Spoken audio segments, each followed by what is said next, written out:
किशनगंज की धरती को मेरा सलाम। पहली बार मैं यहाँ आया हूँ। बिहार का होने के बावजूद मैं पहले किशनगंज की तरफ कभी नहीं आ पाया। ये मेरा दुर्भाग्य है। आप सब जो इतनी शिद्दत से हमारा इंतज़ार कर रहे थे, उसके लिए आपका बहुत बहुत धन्यवाद। मैं चाहता हूँ कि आपको कुछ वो बातें बताऊं जो प्रशांत जी के कहने के पीछे होती है। आप सब किसी न किसी माध्यम से प्रशांत जी को सुन चुके हैं, उनकी मुख्य बातों को जानते हैं, लेकिन वो जो कहते हैं वो क्यों कहते हैं, मैं थोड़ा इस पर चर्चा करना चाहता हूँ। तब हम जिस काम के लिए आए हैं उस काम का इंट्रोडक्शन पूरा हो जाएगा। बदल नहीं पाया है। 40 साल पहले भी हम और आप बाहर जाते थे तो बिहारी बिहारी कह के अपमानित होते थे।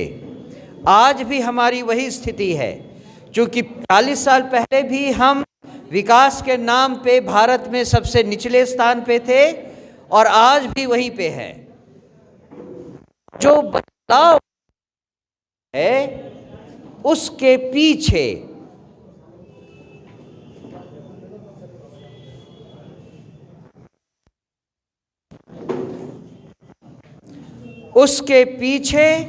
मेरे ख्याल से केवल 2 कारण हैं: भ्रष्टाचार और कानून व्यवस्था की कमी। अगर हम इन दोनों को कंट्रोल कर लें तो बिहार बहुत जल्दी बहुत तेज प्रगति कर सकता है। और मेरे ख्याल से भ्रष्टाचार की शुरुआत, जैसा मैंने अपने प्रेस कॉन्फ्रेंस में भी कहा अभी, भ्रष्टाचार की शुरुआत इन चुनावों से होती है। इन चुनावों में जो उम्मीदवार 7-10 करोड़ रुपए लगाता है और अगर जीतता है, आपका विधायक बनता है, उनमें से कुछ मंत्री बनते हैं, तो उनका सबसे पहला काम क्या होता है? कैसे वो 7-10 करोड़ वापस मिले। 7-10 करोड़ और ले लें जिससे कि अगले चुनाव में सुविधा हो। भ्रष्टाचार की शुरुआत वहां से होती है और ठेकेदारों से पैसे लिए जाते हैं, सीनियर ऑफिसर से पैसे डिमांड किए जाते हैं, वो सीनियर ऑफिसर अपने जूनियर ऑफिसर से पैसे डिमांड करेगा। अंत आते आते तक आप और हम जब किसी सरकारी दफ्तर में जाते हैं, दाखिल खारिज करने जाते हैं, बिना पैसे दिए एक काम नहीं होता। आप किसी थाने में जाएं, आपकी कोई बात, कोई रपट लिखी नहीं जाएगी जब तक आप पैसे नहीं खिलाते हैं। शौचालय बनाने का प्रोग्राम हुआ, 12,000 रुपये आप लेने जाएं, आपको 10,000 रुपये भी मिल जाएं तो गनीमत है। इन सब के तार ऊपर से जुड़े हैं, जिसकी शुरुआत इन चुनावों से होती है।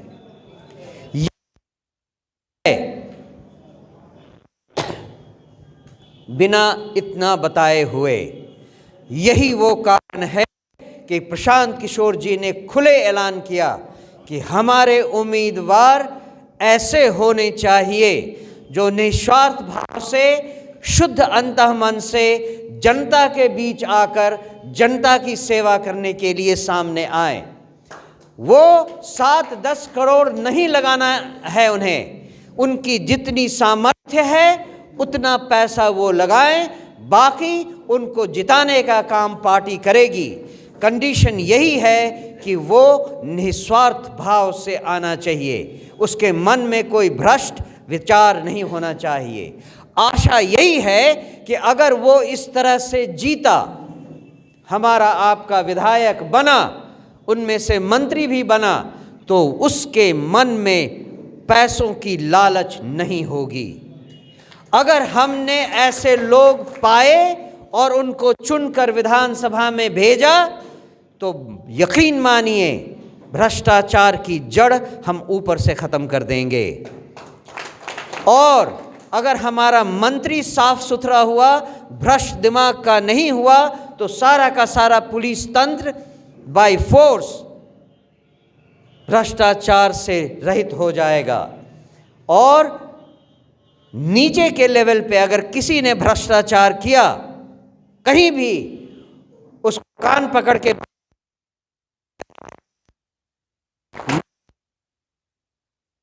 पार्टी होने के नाते आपसे वादा करता हूं कि आपकी और जनता की मदद से अगर ये सरकार बनी तो 3 महीने के अंदर बिहार में भ्रष्टाचार का समूल नाश कर देंगे। और तरीका बहुत सिंपल है। उसके लिए हमें अच्छे निस्वार्थ भाव वाले, शुद्ध मन वाले कैंडिडेट चाहिए। ये आसान काम नहीं है। यहाँ तो जो हमसे मिलने आता है टिकट ही चाहता है। मैं आपके सामने खुलकर ये कहता हूँ, हम ऐसे लोगों को खोज रहे हैं, उनकी मदद करने के लिए तैयार हैं जिनके मन में पैसे कमाने की लालसा नहीं है और उनके पास जनाधार है। लोग उसको सपोर्ट करने के लिए तैयार हैं, उसके साथ खड़े होने के लिए तैयार हैं। उसको जानते हैं कि वो भ्रष्टाचार नहीं करेगा। हम उस पर इतना भरोसा कर सकें कि अगर वो विधायक बने और हम उनको मंत्री बनाएं तो उसके मन में ये भ्रष्ट विचार नहीं होंगे, पैसे कमाने की लालच नहीं होगी। कितना कठिन काम है ये, हम जानते हैं कि ये एक बहुत कठिन काम है। यहाँ तो आप यहाँ और मेरा जहाँ मैं घूम रहा हूँ, विदाउट एक्सेप्शन, बिना किसी अपवाद के हर जिले में गुटबाजी होती है। एक आदमी दूसरे को देखना नहीं चाहता है, एक दूसरे की टांग खींचना चाहता है। ये 151 की समिति में 25 लोग आते हैं, यहाँ 251 में केवल 10 लोग एक्टिव हैं, ज़्यादा से ज़्यादा 100 लोग मीटिंग में आते हैं। आप एक्चुअली जनसुराजी नहीं हैं। अगर आप जनसुराज को अच्छी तरह समझते हैं तो पहले अपने आप को जनसुराजी बनाइए, अपने मन को समझाइए, अपने मन से वो लालसा, वो लालच हटाइए। अगर आप इतना कर सके तभी आप जनसुराजी होंगे। कितने लोग आप में हैं जो जनसुराज की इस भावना को समझ पाए थे? जो प्रशांत किशोर कहते हैं खुले मन से, उसके पीछे की बात मैं आपको इस बंद कमरे में बता रहा हूं। जो कहा जाता है उसका मेन रीजन ये है। और हमारी राह इतनी कठिन है, इसीलिए हमारी पार्टी का जो एंथम है, जो प्रार्थना गीत हम गाते हैं, यहाँ तो नहीं गाया गया लेकिन बहुत जगहों पे गाया जाता है। आपको पता है वो क्या है? इतनी शक्ति हमें देना दाता, मन का विश्वास कमज़ोर होना, हम चले नेक रास्ते पे हमसे भूल कर भी कोई भूल होना। हम जानते हैं कि हम जिस राह पर चले हैं वो राह बहुत कठिन है, बहुत कठिन है। ऐसे 243 लोग ढूंढना जिन पर हम भरोसा कर सकें कि अगर वो चुने गए तो वो भ्रष्ट नहीं निकलेंगे। हम और आप जब तक नहीं बदलेंगे तब तक हम समाज को क्या बदलेंगे? अगर हमारे नेता चुनकर गए और बाकी दलों की तरह 2-3 महीने में ही पैसा कमाने की होड़ में लग गए तो फिर हमारी सरकार, हमारी पार्टी और किसी और पार्टी में क्या फ़र्क रह जाएगा? बताइए, कैसे हम बिहार को बदलेंगे? बिहार में जो हम बदलना चाहते हैं वो ये बदलना चाहते हैं। और अगर हम बिहार में वो बदलाव ला सके कि 243 लोग हमें ऐसे मिले जो निस्वार्थ हैं, तो बिहार को बदलना तो चुटकियों का खेल हो जाएगा। जो प्रॉब्लम बिहार के साथ अभी है वो केवल इसलिए है कि यहां हर लॉजिक उल्टी चलती है, कुछ काम नहीं होता, चूंकि हमें आदत पड़ गई है 40 साल से इस गुंडा राज में रहते हुए, ये बाहुबलियों का और परिवारवाद के लोगों के साथ रहते हुए हमें आदत हो गई है कि हम खुद भ्रष्ट हो गए हैं। हम कहीं समाज में कोई नियम कानून मानने को तैयार नहीं होते हैं, कोई कानून हम खुद नहीं मानते हैं। उसका सबसे सीधा सरल तरीका है, देखिए हमारे यहाँ ट्रैफिक कैसे चलता है। रेड लाइट आया, एक गाड़ी रुकी, दूसरी गाड़ी उसके पीछे रुकी, लेकिन तीसरी गाड़ी उसके पीछे नहीं रुकेगी, वो आगे जाके दूसरी रास्ते पे चलेगी, चौथा, पांचवा, छठा, अंत में जब लाइट ग्रीन हुआ तो दोनों तरफ से कोई नहीं चल सकता, क्योंकि दोनों तरफ के रास्ते बंद है। ये हमारे दिमाग में जो भ्रष्टाचार है, जो गंदगी फैल गई है 40 सालों में, हम जितना पावर पा सकते हैं उसको पाने के लिए हाथ पैर मारते हैं हर जगह। ये हमारे आदत में समा गई है बात। आप जानते हैं मैं 4 देशों में राजदूत रह चुका हूं। विकसित देशों की तो छोड़िए, मैं इंडोनेशिया की बात करता हूं। इंडोनेशिया हमसे गरीब मुल्क है, हमसे कम समझदार मुल्क है, हमसे कम डेवलप्ड मुल्क है, लेकिन वहाँ उसकी इकॉनमी, हमारी इकॉनमी दुनिया में 5वें जगह पे है, इंडोनेशिया की 16वीं जगह पे है, लेकिन वहाँ भी लोग इतने समझदार हैं कि उसकी तुलना में हम अपने आप को बिहार में 100 साल पीछे समझ पाते हैं। हमारी ये ताली बजाने की बात नहीं है, ये बहुत अफसोस की बात है।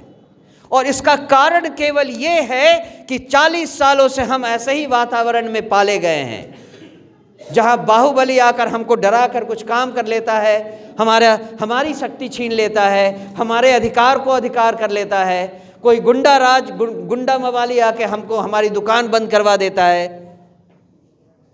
हम इतने डरे हुए हैं कि जहां जितना मौका मिलता है उतना पावर खींच लेने के लिए तैयार रहते हैं। इसको बदलना होगा, और ये समाज में और कोई नहीं बदलेगा, क्योंकि कोई इस बात को मानने के लिए तैयार नहीं है। अगर आप जन सुराज से जुड़े हैं, जन सुराज से जुड़ना चाहते हैं, तो इस बात को समझिए, बिहार में बदलाव केवल बातचीत करने से, स्वागत भाषण करने से नहीं होगा। हमें आपको बदलना होगा, आपको समझना होगा कि बदलाव का असली मतलब क्या है। सब लोग मेरे साथ हैं, समझ रहे हैं मेरी बात?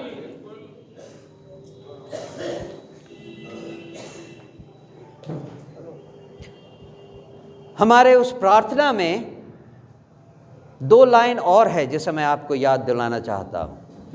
उसमें कहा जाता है, हम न सोचें हमें क्या मिला है, हम ये सोचें किया क्या है अर्पण। अभी ये पूरा लॉजिक बिहार में उल्टा है। हम हर चीज़ में ये पहले ढूंढते हैं कि इसमें हमारा क्या है, हम जो ये करें इसमें हमको क्या मिलेगा। ये